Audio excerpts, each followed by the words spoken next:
Welcome to the Muskegon channel. We're talking to David Ragsdale today of the band Kansas, who is on his way to Muskegon. It's going to be July 12th. Dave, thanks for taking a couple of minutes today to talk. And first of all, tell us how the summer's shaping up for Kansas.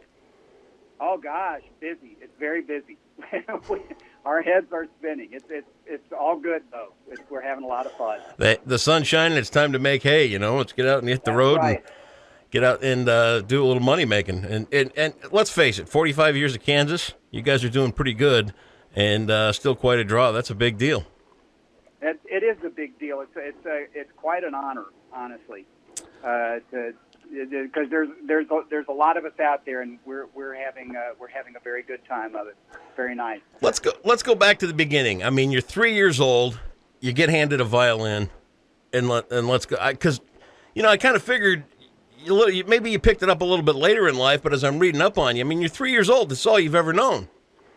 Yeah, but I hated it when I was a kid. I had no interest in it at all. I wanted to play the guitar really bad. I saw the Beatles on the Ed Sullivan Show. I had no interest in the violin. It was my mother wanted me to do. All the kids pointed and laughed. As soon as I was bigger than my mother, I said, "Look, this is done. We're done with this. I'm not going to do this anymore." And I switched to guitar. And then, ironically enough, and I've told this story several times, it was when I was I was 16 or 17. I was driving around. I grew up in Columbus, Georgia. I was driving around town and listening to the radio, and all of a sudden, here comes this rock band with this violin player, and they were playing this song called "Can I Tell You?" Yeah. And I was like, okay, well, now maybe this would work. And it's funny how the band that I am in now had played such a dramatic part in the change that occurred on that day. Were you able to pick up other instruments and play them as a kid? I mean, did the knowledge of the violin translate over to other instruments for you? I learned a lot in spite of myself, but I needed to go back and kind of start over and take lessons. And I ended up going to college. And doing that, and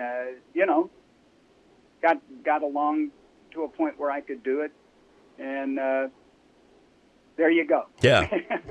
And your career hasn't always been Kansas. I mean, I was reading up on some of your bio. You did some work with Queensryche. That had to be kind of cool.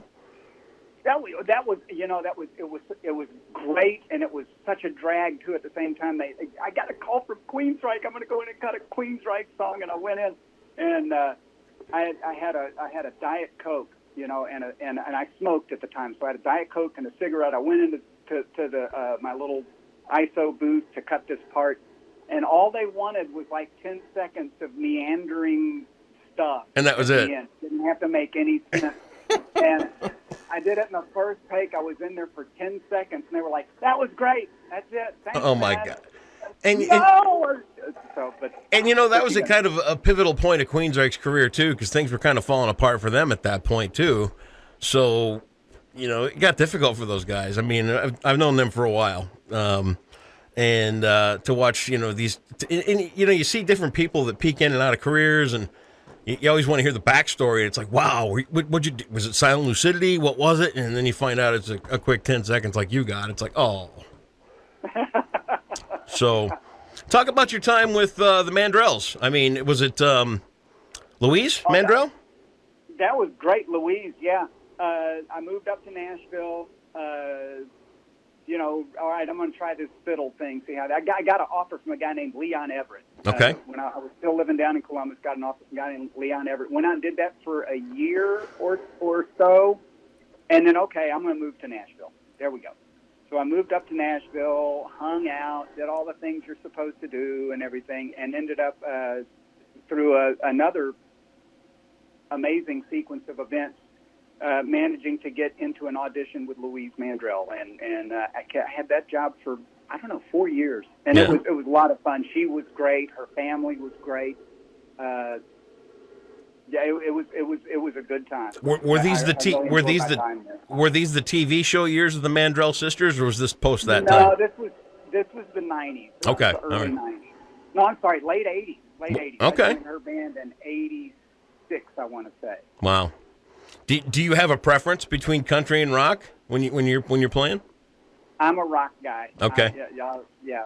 But I do admire country. I mean, I don't discount it at all. It's a serious art. And you can tell the guys who are really good at it, you can tell, and the guys who aren't really good at it, you can tell. Oh, yeah. Yeah, trust me. I kind of look at country, and I think my cutoff point was Travis Tritt. Because anything pre-Travis Tritt, it's like, yeah, okay, I can stand that. Charlie Daniels and all these other kind of guys. But after that, it's kind of like I just lost interest. I got you. Well, they kind of, I will say it's gone a little bit too glossy. Yeah. I love the bluegrass stuff. Boy, there's some incredible bluegrass guys out there. Allison Krauss. Absolutely amazing. Allison Krauss. Huh? Oh, man. Uh-huh. Heart melted. My God. So you're inspired by a Kansas song way back in the day. Let's talk about you as just a Kansas fan outside of the band. What's some of your favorite things about Kansas that you liked before you even played? Oh, the music. What are your standouts? It all boils down to that. I mean, the guys are great. They're all, I mean, an amazingly exceptional group of guys. Yeah. It really is. The camaraderie is great. But the music is just incredible. All the stuff that Kerry came up with, the stuff that they came up with Steve Morse during the Power era, the stuff that's being conjured up right now is just awesome. Two of the new guys, Zach Risby and Tom Brislin, are coming up with just amazing stuff. It's a lot of fun right now. The winds are blowing. Yeah. You bring up the Power era, and that's one of my absolute favorite parts of the history of Kansas, and how that album kind of got lost in the shuffle when MCA had their big changes and everything else going on. I just thought that was one of the biggest disasters in music that ever happened, because Power is such a phenomenal record, CD, whatever you want to call it. It's literally my favorite thing that Kansas ever put out. And to know that it got lost, I remember one time I found that thing in a cutout bin at a record store in a mall for $3. Yeah. I literally bought it, took it to the used record store, and sold it for $30. Because it was so rare and so hard to find, but it's such a great CD. Are you guys playing anything off that right now? Oh gosh, do we? I don't think so. No? I'm not sure. All right, well, maybe. Well, we did. I'm not sure if it's still coming up or not. We did oh gosh, what's the name of it? All I Wanted? No, it's the slow, beautiful one with the acoustic guitars. No,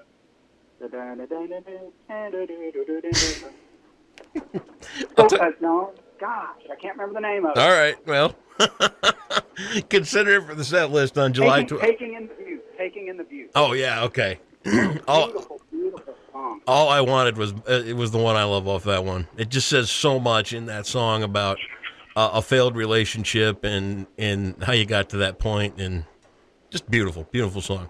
Yeah. We're taking a minute to talk with David Ragsdale here from Kansas. He's going to be in town at the Muskegon 150th celebration on July 12th. Now, we talked a little country, we've talked a little rock and roll. You've got Gretchen Wilson on the bill with you this July 12th night. How do the fans react when you get a split bill like that with some country and some rock on it? Is it generally pretty accepted? Depending on the crowd, most of the time it goes real well. Yeah? And Gretchen kind of rocks anyway. A little bit, yeah. She's kind of outlaw country, if you will. Yeah. So there's some fun going on there. But it's a huge set list you guys have to pick from. It is such artful rock that you guys do, and I honestly, I've kind of lost count over the years how many times I've seen you at a club or a festival or something like that. But I know that it's always a great show, and it's always great to welcome you back to Muskegon. And you're coming at the right time, man. Our town's turning 150 years old, and the party's going to be huge. People are really excited about this thing, and we can't wait to get you back down here. Any final thoughts you want to leave us with over the next couple of weeks till you get here? No, I'm looking forward to it. All right, man. Well, best of luck tonight. Michigan's always a hoot, man. Yeah, we do our best, man. We really do. Well, best tonight down there in Ohio, and we'll look forward to seeing you up here in Michigan in a couple of weeks. It is David Ragsdale from Kansas, July 12th at the Muskegon 150. Thanks, man, for your call, and we'll look forward to seeing you soon. Okay, man. Thanks a bunch. Take good care.